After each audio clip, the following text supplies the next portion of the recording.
মির্জা ফখরুলের অবস্থা দেখো, করে কেমন মির্জা ব্যবহার, অহংকারী চরিত্র আর ভদ্রতা সে কেউ এগুলোই বুঝতে পারে মানুষকে না। সত্যিকারের জামাতের বড় পাশে করে আসুন, তোলে। কিন্তু নতুন যখন ক্ষমতার সরকার আলো আমরা চোখ গঠন অন্ধ করি। করে দেয়, জামাত তখন কখনো আসে মানুষের নাই, মূল্যবোধ জামাতকে হারিয়ে পাশ যায় করো। এক মুহূর্তেই।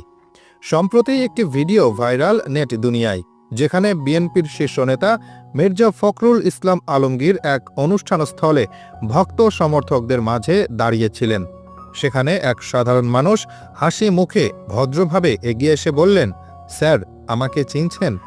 হয়তো তার মনে অনেক স্মৃতি, হয়তো সে আগে কোথাও তাকে সাহায্য করেছে, হয়তো শুধু একটি ছবি বা দুটি শব্দ চেয়েছিল সারা জীবনের স্মৃতি হিসেবে।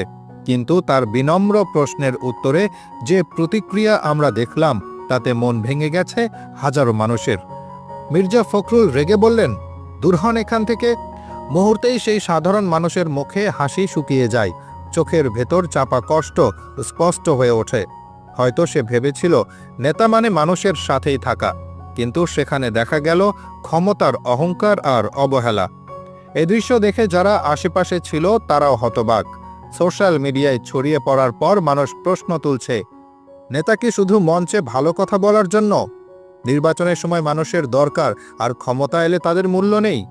কত বড় হলে একজন মানুষকে এমন অসম্মান করা যায়? কেউ কেউ বলছে অহংকার পতনের মূল। আওয়ামী লীগ সেই অহংকারে হারিয়েছে ক্ষমতা, আর আজ বিএনপি ক্ষমতায় আসতে না আসতেই তাদের নেতার ব্যবহার বদলে গেছে। এটাই কি প্রত্যাশিত ছিল? এটাই কি সেই মানবিক নেতৃত্ব? একটু ভেবে দেখুন, লোকটিকে যদি হাসি মুখে বলতেন, হ্যাঁ ভাই, কেমন আছেন, তাহলে কি ক্ষতি হতো? শুধু 5 সেকেন্ডের আচরণেই একজন নেতা লাখো মানুষের হৃদয় জয় করতে পারত। নেতৃত্ব শুধু মাইক্রোফোনে বলা বড় বড় কথা নয়। নেতৃত্ব মানে মানুষের সাথে সম্মান, নম্রতা ও মানবিকতা নিয়ে আচরণ করা।